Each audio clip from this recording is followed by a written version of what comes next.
when Vasco da Gama was sailing into India, he had the Red Cross painted on his sails, the symbol of the Templars. I always found that fascinating. There's definitely you can definitely make a fiction movie out of that about how the Templars were like this massive like underground like thing. I know some people have They already kind done. of did with Assassin's Creed. I know, but that was a little bit. That's a little far fetched. And also because they made the Templars just straight up unrepentingly evil. Yeah, which I No have zero need- doubt that there was corruption in it, but I don't know if it went that far. Actually, it wasn't even that bad. Like in terms of like, it wasn't like they were like ultra secular. It was. Yeah. The problem really was that the knights, when they were abolished, had like no purpose anymore because the Crusades had fallen.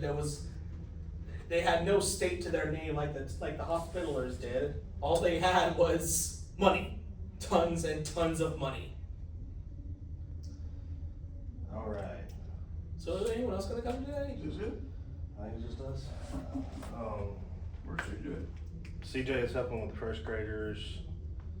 Emily's out of town. I don't know where the others are. And your son? He's with her. Mason's probably I think New Salem. It's the church he goes to. Sometimes. Where is that? Caledonia? I'm not actually sure. I'm seeing the sign. But anyway, it's gonna be us. We're gonna be in Numbers 25 today. Hang on a second, I'm trying to turn that one. Well, 25 and 31 kind of connect a little bit. So, in the previous exploration back into Numbers, we talked about Balaam.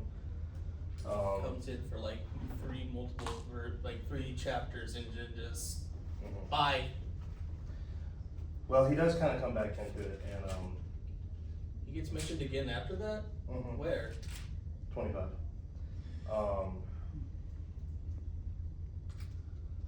But so who was it? I know it was the Midianites and I'd like to go see what The the Moabites. parties they were having. yeah. Who So the Midianites and stand around a tent. the Midianites and the Moabites kind of banded together and brought in Balaam to come and curse Israel so that they could prevail over them in battle, because Moab had seen what they had done to Egypt, seen what they had done to the Amalekites or the Amorites,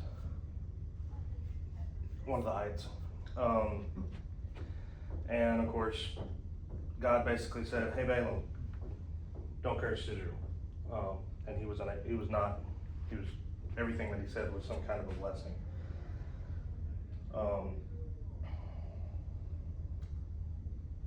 And then we come to chapter 25. While Israel was staying in the acacia grove, the people began to prostitute themselves with the women of Moab. The women invited them to the sacrifices for their gods, and the people ate and bowed in worship to their gods. So Israel aligned with itself with Baal, or Baal, of Peor.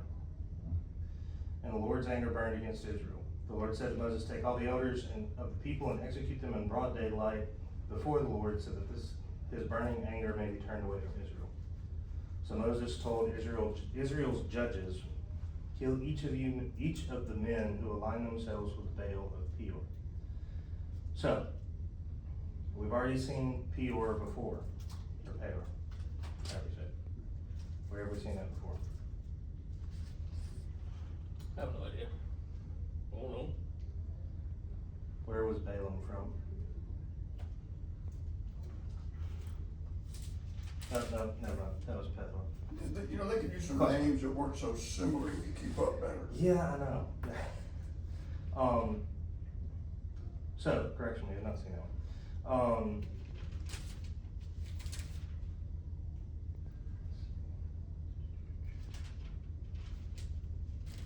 So this is also the first reference to to Baal or Baal, who was a Canaanite god, one of the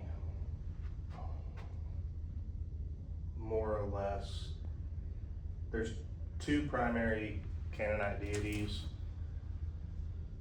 and possibly a third, but the scholarship is undecided as to whether it was just a mode of worship or he was a separate god.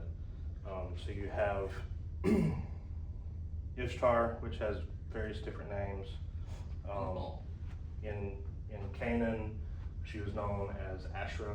So if you see the Asher poles, that's what they're called. Is that not, that's not, they're not talking about Asher. Or Asher, yeah. That's So the god of Assyria. it's the same goddess, but in various different places. She has lots of different names. Because like Ishtar is the Babylonian name, if I'm not mistaken. It's been a minute since I've looked at this. But you have Asher, Ishtar. Then again, that is a very diverse region, so it would make sense Mhm. that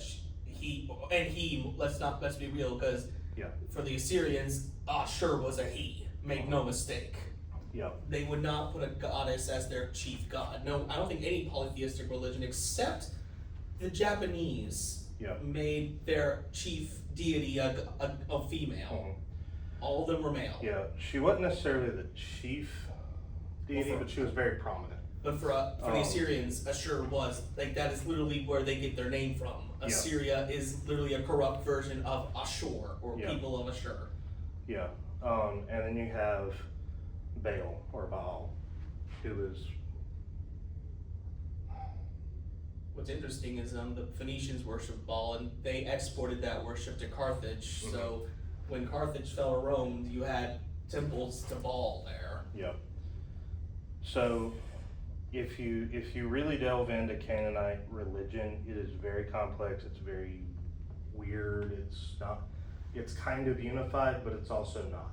Well, it makes sense. But think about where Canaan is. Yep. You're at a crossroads of 3 different continents. Yep. There's going to be a ton of mixing there. Oh, yeah. Not from Egypt, the Greeks, or what would become the Greeks. And then you have Mesopotamia and the people of Elam, but after that, you're going to get a lot of mixed things there. It's a very volatile place. Yeah.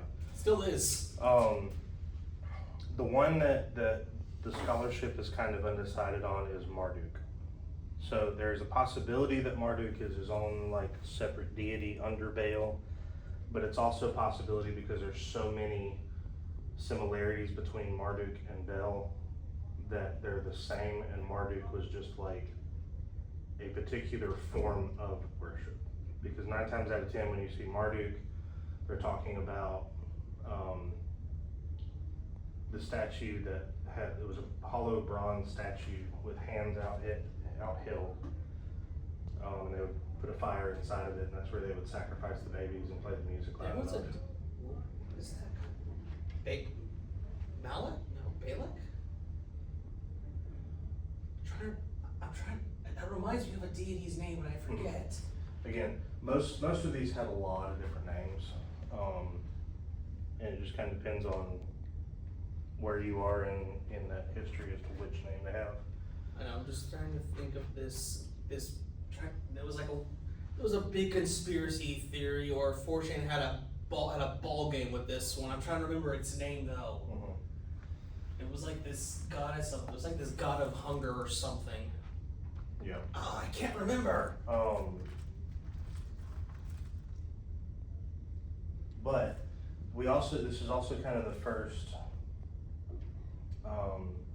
instance where we start seeing this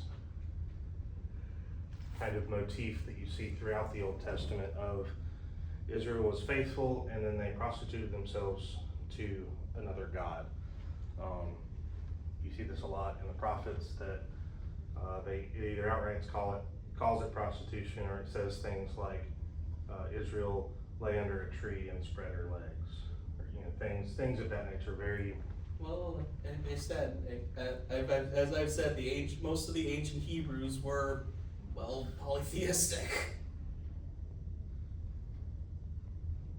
You had the prophet. The prophets were basically screaming about how polytheism was wrong, but you had the popular people who were like, "No, it's fine."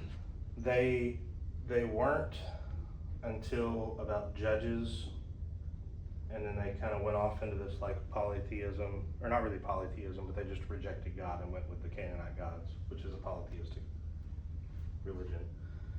And then during the time of the United Kingdom, they went back, but then the divided kingdom, they kind of went through that cycle really fast. And then after that, it was kind of this constant comeback. All I remember is that based on I'm sorry to sound like an atheist, but archaeological evidence suggests that they were pretty firmly pagan. They even called it Yahwehism, where Yahweh was their chief deity, but they gave him like all kinds of things that are not in the Bible. One, they gave Yahweh a wife. Yeah, and I think that kind of stuff happened during the time of like the judges and some other things. But then again, if they were nomads, you wouldn't find much material, if they were basically wandering nomads in the desert for decades, you wouldn't really find much evidence. Correct. For if they were or were not polytheistic. It would only start appearing once they became a settled tribe, after they conquered the Holy Land. So in verses 6 through 15, we have a kind of a brief little story about Phineas, who is the grandson of Aaron, who during this time when God had told the people through Moses, hey, kill all the leaders who are aligning themselves with the Moabites, that he actually sees a Israelite leader with a woman, a Moabite woman, entering the tent. He walks in with a spear and like goes straight through both of them. And the main reason of mentioning this is it's just kind of showing that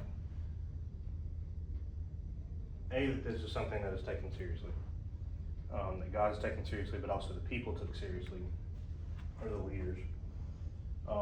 It's also interesting that the leader, you can see in 14, the name of the slain Israelite man who was struck dead with the Midianite woman was Zimri, son of Salu, the leader of the Simeonite family. So that's from the sons of Simeon. If we remember back to Genesis. And then we come to verse 14 to the end of the chapter. The Lord told Moses, attack the Midianites and strike them dead, for they attacked you with the treachery that they used against you in the Peor incident. Talking about everything that we just talked about. They did the same thing in the case involving their sister Cosbi, daughter of the Midianite leader who was killed the day the plague came at Peor. Which Cosbi or Cosby, however you say that, is the woman who was speared by Phineas with the leader of the Simeonites. Remember, if you feel bad, just remember that most of these people did human sacrifices. Just remember that. And it wasn't even a rare thing like it was in ancient Rome. While it wasn't as bad as what the Aztecs did, the Mesopotamians still committed did a lot of human sacrifice, more so than usual. Yep. So now we come to chapter 31, which is where God had told Moses in chapter 25 to 31? To attack the Midianites. This is where we actually go and actually attack the Midianites. So the Lord spoke to Moses to execute the vengeance for Israel against the Midianites. After that, you'll be gathered to your people. So Moses spoke with the people, equip some of your men for war. They will go against Midian to inflict the Lord's vengeance on them. So they sent 1,000 men from each Israelite tribe, so it's roughly 12,000.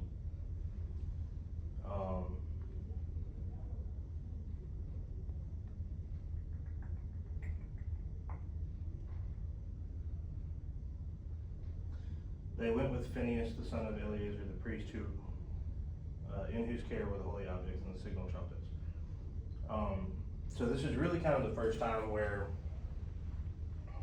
Israel is not on the defensive. Because up to this point, every time they've been attacked, they've been stationary or been traveling and someone has attacked them. This is really the first time that they're like, hey, pull up the army, let's go. So this is really the first offensive. And again, we'll see every time that they successfully go out, they carry in front of them, this one just says the holy objects, Guessing that means Ark of the Covenant. possibly. I know that's a the meme, you know, because of Indiana Jones, but but the Ark was real at one point. Oh, it was, and they did carry it in front of them, especially like most notably in the Battle of Jericho, right? So they carried it in front of them in whole procession. So all this kind of starts off back when the Israelis just moved over and camped out next to the Moab tribe. They weren't Israelis That yet. Balak, yeah, but Balak was in charge, and he was worried, so he gets the Balaam guy to come do whatever he did, and it didn't work. So they were just hanging out on the border between them, and they started intermixing, and then all the bad stuff kind of tainted the Israeli group, and so God said, "I'm tired of this. Go kill them all." Yeah, and given God's response, and this again, this is speculation. I'm reading a little bit into it, but it wouldn't surprise me as if Balak was kind of like, "Hey, Balaam, come here," and then that didn't work, and be like, "Well, I'm not going to risk open war because I heard what he said. So hey, ladies, have that. Yeah. We're going to try this by sabotage." He didn't do, whether they did it on purpose or not. I don't think it was intentional. They were too close. They were just doing what the human thing and men just wanted, like, I would like to have a wife. Any wife will do. They had too good of a time, I guess. I mean, there are examples. Or because they were you know, polygamous, they would have been like, I would like my third wife, please. Yep. Well, the Jews at this time were not super polygamist. That does come into play later, but at I like this to point, think they were, but they just don't talk about it because it was so normalized. no. Again, I'm sorry, So the model that was upheld by Jewish tradition would have been very much one man, one wife, because it was very much covenant marriage. Now, they were very much the outlier. Everybody else was polygamist, and they eventually get pulled into that. But at this point in time, they're still very well, maybe it was covenant saying, marriage. maybe they do what the Romans did. You can only have one wife, and that wife will be and the son of that wife will be the one that inherits everything. But you're free to have as many concubines as you want. They just won't inherit anything. Not yet. Yeah, I told my wife all the time, I was like, what happened? I was born 2,000 years too late. Everybody had concubines and slaves. Oh, it wasn't I'm as sitting good here as with you nothing. think it was. Trust me, it was constant infighting. I'm working in my own. Constant I'm infighting. working in my own yard. I could have a group. All I'm saying is that it was constant infighting. Like, It's like I tell my wife, I have a hard enough time dealing with one of her. I can't imagine three of them. Yeah. I was watching Family One of Guy. the wives will get. And wait, that doesn't make sense though. I just realized. Ruth, there was. Don't we remember that one of the sons of Jacob had one of the patriarchs had two wives? Mm-hmm. One that almost let one of their sons drown. Jacob had two wives. Was not a happy time. Yeah, it's just too much. Every time It's that, like having too that much you money. it did happen. It never worked out. But let's contrast Abraham, who had two wives, but it was Sarah and Sarah alone. Minor incident with Hagar, until she died, and then he married another lady. His life was not chaos. And you have Jacob, who had Leah and Rachel, and think there was a third, or maybe she was a concubine. Anyways, he had multiple. His life was not peaceful. Yeah. So every time we see it, and even with David and Solomon, who had many, many, many wives, they did not have peaceful lives. However, when you have someone who has one wife and one wife for the endearment of the covenant, which is until death, they live a much happier, more peaceful life. Well, yeah, that was like that. I mean, that's usually what ended up happening. Polygamy is one of the worst things you can do for a civilization. It will ensure violent succession wars, long-term, like constant noble infighting. Like it really is a terror. Same with slavery. Those two things alone will cripple your clan and cousin marriages. Those three things will basically cripple your civilization before it even has a chance to begin. You'll be hyper-conservative, constant infighting, and you'd be too lazy because of slavery to actually innovate anything. End result, you're going to end up getting conquered. You might be rich for a few generations, but you're going to end up being conquered by a much more. Too much of a good thing, huh? For them, yes. For example, you want to see what slavery does to society? Did you know the ancient Greeks invented steam power? Did you know that? But they didn't need it. They invented steam power. They had a device that literally spun around on steam, but they did nothing with it. It was a fun little trinket that the guy would bring to parties as a trick. And they didn't see any potential use for it because, well, why would I bother with that when I could just have my servant go and do XYZ for me? Which is fun, because America and Britain are some of the only ones where innovation was actually starting to take place of slavery. Like the usefulness of slaves after the spinning jenny and the But most of the slaves confined to one That's what I area to tell the them. south, and they That's were what- not very innovative. That's what I tell people, it's all, and that was where it came it's from. Eli Whitney's fault.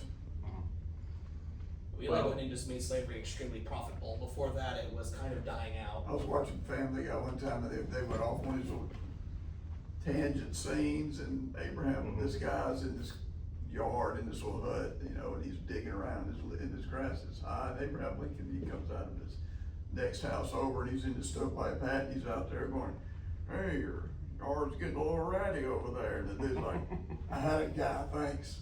I thought that was funny. I had a dude at one time. It's your fault, he didn't know me anymore. A state's right to what? Farming equipment? What farming equipment? Oh, just someone to help with the planting, and things to help with the planting and the harvesting. Nothing too extreme. There might have been people, but let's ignore that. Yeah.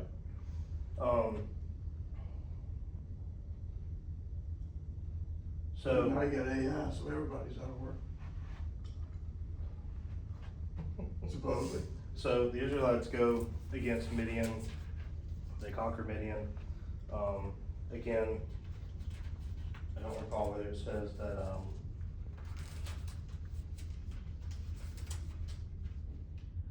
Numbers is so weird to me. It's like half the book is like just long-winded, censuses and describing in painfully boring detail the intricacies of different sacrifices and then other times you have genuine, real, actual history being written down, like battles. Well, that's still genuine real actual history, even if it's boring. I know, but you understand, as a military man, I love my military history, so reading about in painfully descriptive detail You don't want to read grocery lists? not just it's basically it's grocery lists of people and tribes and painfully detailed list of this is how you perform the XYZ sacrifice. You must cut the lamb in this regard, then you need to separate it like this, exactly this But that shows that God cares about the details, I know. which is the beautiful thing about it. I know. It's not. I'm It not can saying definitely be it's. painful to read. I'm not saying But it's very wrong. I'm physical. just saying from a human perspective, it is very painful to read. Oh no, I understand. That's why I love Kings so much. It's basically pure Game of Thrones. Pretty much. So, they go to war with Midian, they defeat Midian, they take lots of sheep and goats and cattle and donkeys.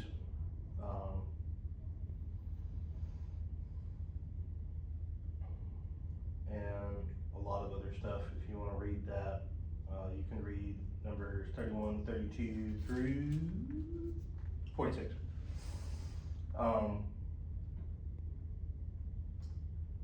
Oh, so this is the moment where they finally settle down after 40 years of wandering? Mhm. Well,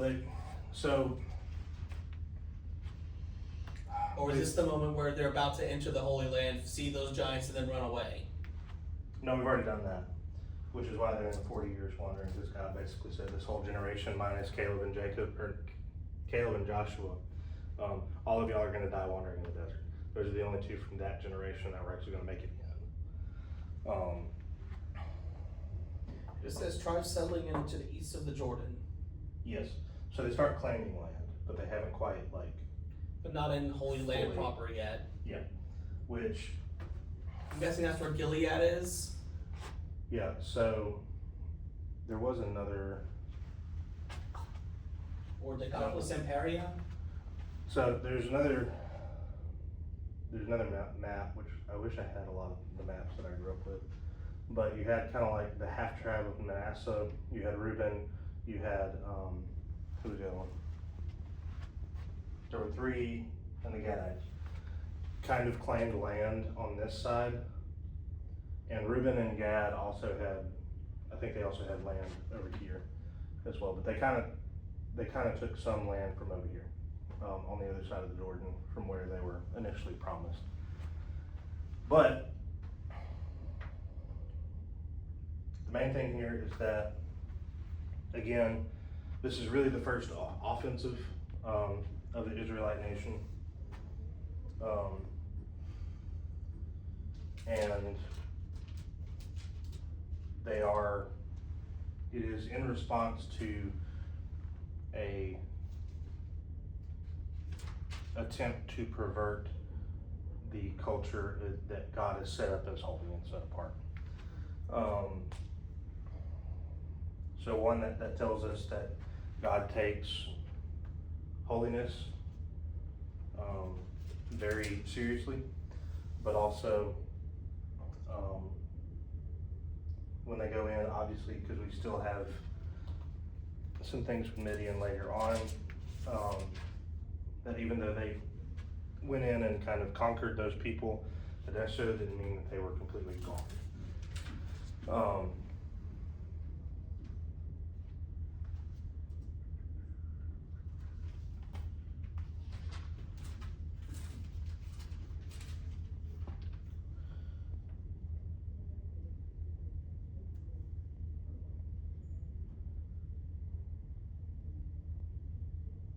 And of course, a lot of the plunder was ultimately given, a lot of the gold was given to the tabernacle, which was then used to prepare and do what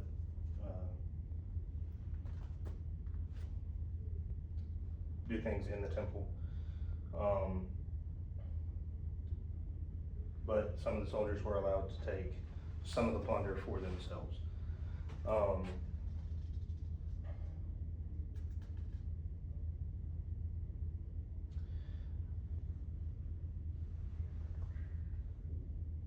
Yeah, so the interesting thing about them, kind of while they're wandering, they are kind of this roving band. Well, that's a little loose. They are more or less a Bedouin society for about 40 years. Again, massive numbers of people. But when they're wandering, they come over here and they sit for a while. And then they come over here and they sit for a while. And so when they come outside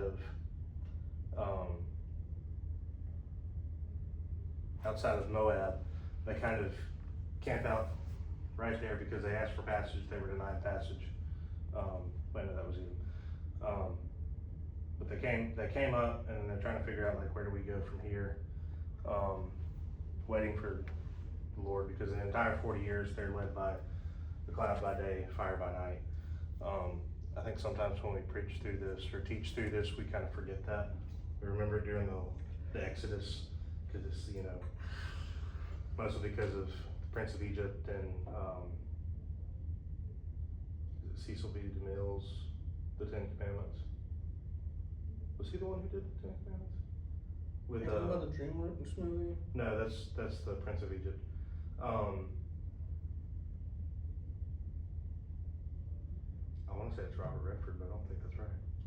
Oh, was it an animated movie? No, it was a live action. Anyway, the Ten Commandments, we kind of had this very like wondrous view of the Exodus and very vivid imaginations, and then kind of when we get outside of that realm of what the movies cover, it's like our imaginations go.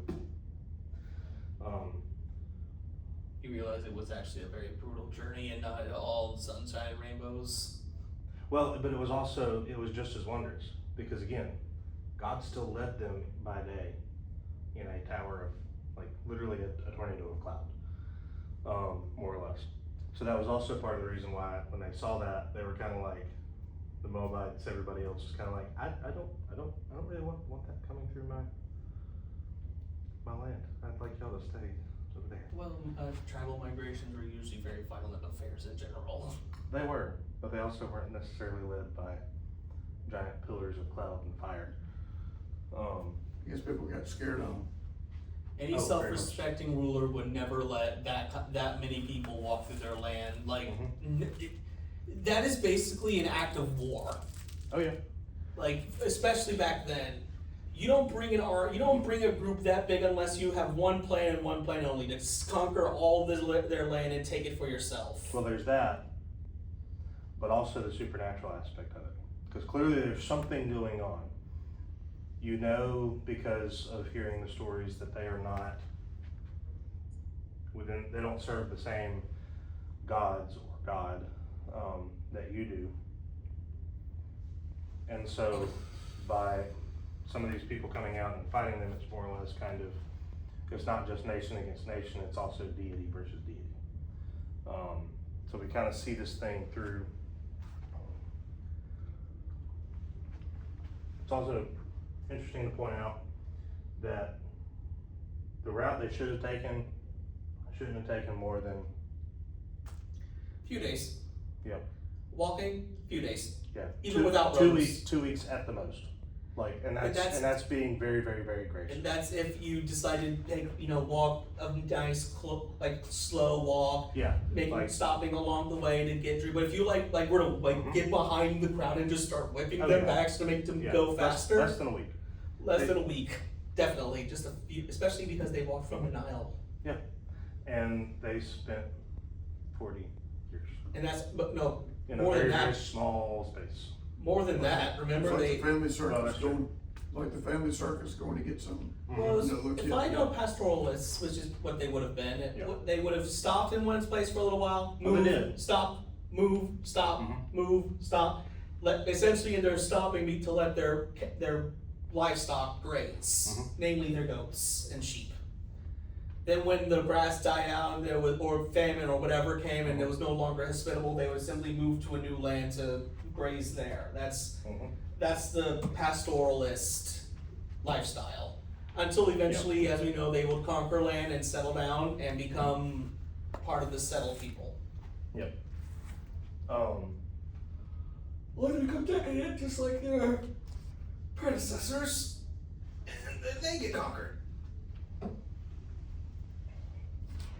First by Assyria, then by the Babylonians. Yep.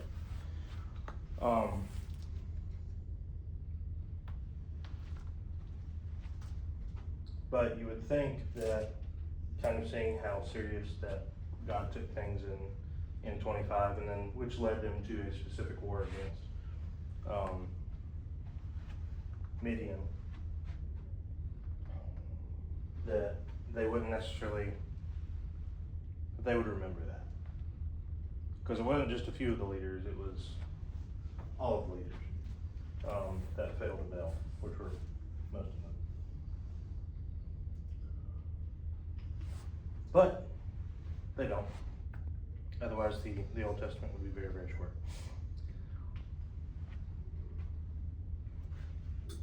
All right. Any questions, comments, or concerns?